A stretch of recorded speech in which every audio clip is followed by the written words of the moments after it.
அனைவருக்கும் வணக்கம். Welcome to தமிழேசா. டியர் ஃப்ரெண்ட்ஸ், நீங்க இப்பதான் எங்களுடைய வீடியோ பாக்குறீங்கன்னா லைக் பட்டனையும் சப்ஸ்கிரைப் பட்டனையும் அழுத்துங்க. தங்களுடைய கருத்துக்களை தெரிவிக்க கமெண்ட் பாக்ஸ்ல பதிவிடுங்க. உங்களுடைய நல் ஆதரவை கொடுத்து எங்கள் பணி சிறக்க உதவுங்க. நம்ம சேனலை இன்னைக்கு தான் முதல் சப்ஸ்கிரைப் பண்ணி இந்த வீடியோ பாக்குறீங்கன்னா கமெண்ட் செக்ஷன்ல டாட் வச்சு கமெண்ட் பண்ணுங்க.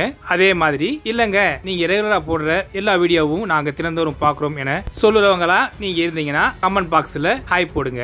நீங்க கமெண்ட் செக்ஷன்ல போய் போடுற ஒவ்வொரு கமெண்ட்டும் ஆதரவாக இருந்து ரெகுலரா நாங்க சிறப்பாக வீடியோ போட உத்வேகமாக இருக்கும். வாங்க வீடியோக்குள்ள போகலாம். சீனா இந்திய பெருங்கடல் பிராந்தியத்துல தனது இருப்பை அதிகரிக்க உள்ள இந்த நிலையில மொரிசியஸுக்கு சொந்தமான அலேகா தீவுல இந்தியா ரகசிய உளவு மையம் அமைச்சிருக்கான்னு பார்த்தா, இந்திய பெருங்கடல்ல வடமேற்கே மொரிசியஸ் நாட்டின் சொந்த தீவான அலேகா 25 சதுர கிலோமீட்டர் பரப்பளவை கொண்டதாக இருக்குது.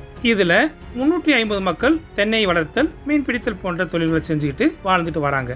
இந்த தீவோட வடகிழக்குல லாஃபோர்க்ஸே, தெற்கே விங்சிங் என்ற இரு சிறு கிராமங்கள் இருக்குது. இவங்களுக்கு மொரிசியஸ் தலைநகரத்திலிருந்து சுமாரா 1100 கிலோமீட்டர் தொலைவில் இருந்து கப்பல் மூலமா வருஷத்துக்கு 4 முறை இவர்களுக்கு தேவையான அத்தியாவசிய பொருட்கள், உணவுப் பொருட்கள், மருத்துவ பொருட்கள் ஆகியவையை கொண்டு வந்து சேர்க்கிறாங்க. இந்த தீவுல ஒரு சிறிய ரன்வேயும் இருக்கு. அது அங்கு வாழக்கூடிய மக்களுடைய அத்தியாவசிய மருத்துவ தேவைகளுக்காக விமான போக்குவரத்துக்கு பயன்பட உதவும் வகையில இருக்குது. 2015 வருஷத்துல இந்தியாவுக்கும் மொரிசியஸ் அரசுக்கும் இடையில நடந்த ஒப்பந்தம் மூலமா 3 கிலோமீட்டர் தொலைவுடைய ரன்வேயை இந்தியா அங்க அமைக்க இருக்குது. அந்த ரன்வேக்கு பக்கத்துல 60 மீட்டர் அகலம் உள்ள 2 கட்டடம் இருக்கு. அதுல ஒண்ணுல B-81 போர் விமானம் இருப்பதாக சொல்லப்படுது. இந்த B-81 விமானமானது அமெரிக்க போயிங் 731 ரகத்தின் ஒரு மாறுபாடான வெர்ஷன் ஆகும். இது நீர்மூழ்கி கப்பல்களை தாக்கும் திறன் கொண்டது. மேலும் அந்த கப்பல் வழியா தகவல் தொடர்புகளை கண்காணிக்கும் திறனை கொண்டதாகவும் இருக்குது.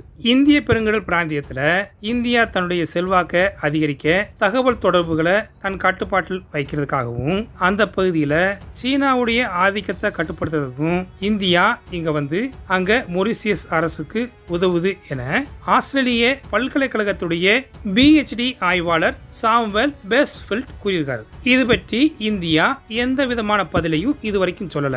ஆனாலும் நமது இந்திய பிரதமர் திரு நரேந்திர மோடி அவங்க இந்தியாவும் மொரிசியஸும் இந்திய பெருங்கடல்ல இருக்கும் பல்வேறு பிரச்சனைகளை சந்தித்து வருகிற வகையில இரு நாடுகளும் நட்பு நாடுகள் என்றும், அந்த வகையில 1970 இருந்து இந்தியாவுக்கு மொரிசியஸுக்கும் இடையே பாதுகாப்பு தொடர்பான நல்லுறவு இருந்து வருது.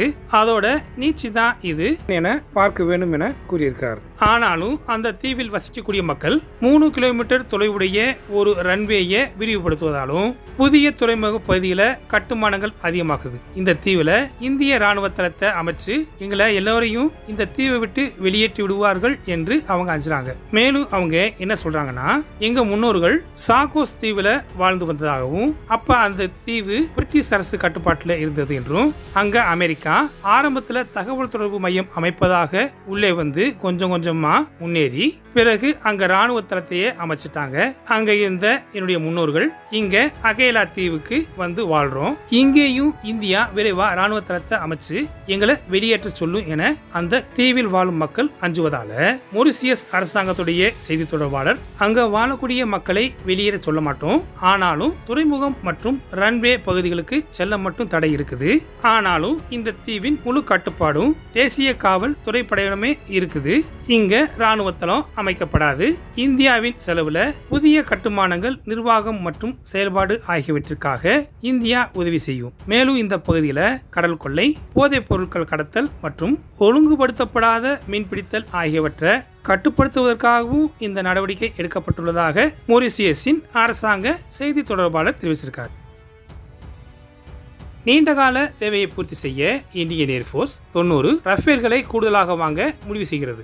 MRFA டெண்டர் 114 ஜெட் விமானங்களை வாங்குவதற்கான இந்த medium multi role combat aircraft திட்டத்தின் கீழே இந்தியன் ஏர்ஃபோர்ஸின் திறன் தேவைகளை பூர்த்தி செய்ய ஆரம்பத்தில் ஒரு முக்கியமான திறன் இடைவெளியை நிரப்புவதற்காக மொத்தம் 126 விமானங்களை வாங்க விரும்பியது. கார்கில் போருக்கு பிறகு 2016 பிரெஞ்சு அரசுடன் அரசாங்கத்துக்கு நேரடியான ஒப்பந்தம் மூலமாக ரஃபேல் பிளிட் ஜெட்டுகளை வாங்கி இயக்கி வருது. இதனால MRFA டெண்டர் மூலமாக ரஃபேல் தேர்வு செய்யப்பட்டு மேலும் 90 யூனிட்களை வாங்க ஆர்டர் செய்தா இந்தியன் ஏர்போர்ஸ் விரும்பிய ரஃபேல் ஃபிளீட் தேவையை பூர்த்தி செய்யும். MRFA டெண்டர் இப்போது இருக்கும் 4ஆம் தலைமுறை போர் விமானங்களுக்கும் வரவிருக்கும் 5ஆம் தலைமுறை தளங்களுக்கும் இடையே உள்ள இடைவெளியை குறைக்க போர் திறன் தேவைகளை பூர்த்தி செய்யும் நோக்கமாகவே கொண்டதாக இருக்குது.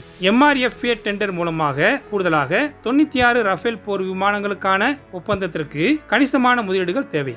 ஆனா இந்த விருப்பம் முந்தைய அனுபவங்கள் மற்றும் நிறுவப்பட்ட விநியோக சங்கிலிகளில் இருந்து பயனடைய வாய்ப்புகள் இருக்கு. டசால்ட்டின் இந்திய ஸ்பெக் ரஃபேலுக்கான முன்பே இருக்கும் தயாரிப்பு வரிசை அத்தோட தற்போதுள்ள தளவாட மற்றும் பயிற்சி கட்டமைப்புகள் கொள்முதல் மற்றும் செயல்பாட்டை ஒழுங்குபடுத்தும்.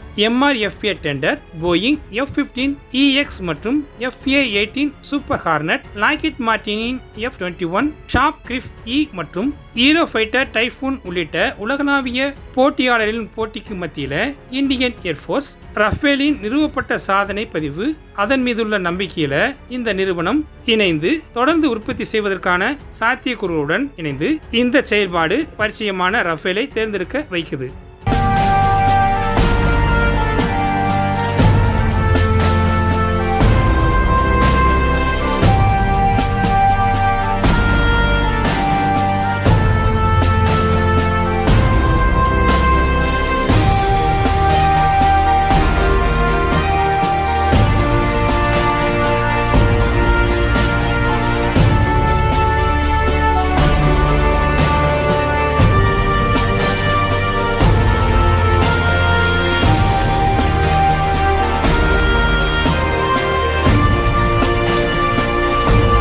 ஓகே ஃப்ரெண்ட்ஸ், இந்த மாதிரி செய்திகளோட நாளைக்கு சந்திப்போம். இன்றைய பதிவு உங்களுக்கு பிடிச்சிருந்துச்சுன்னா லைக் பண்ணுங்க, ஷேர் பண்ணுங்க, உங்களுடைய கருத்துக்களை கமெண்ட் செக்ஷன்ல தெரிவிங்க. சப்ஸ்கிரைப் பண்ணுங்க, மறக்காம பெல் ஐக்கானை கிளிக் பண்ணுங்க. ஜெய்ஹிந்த்.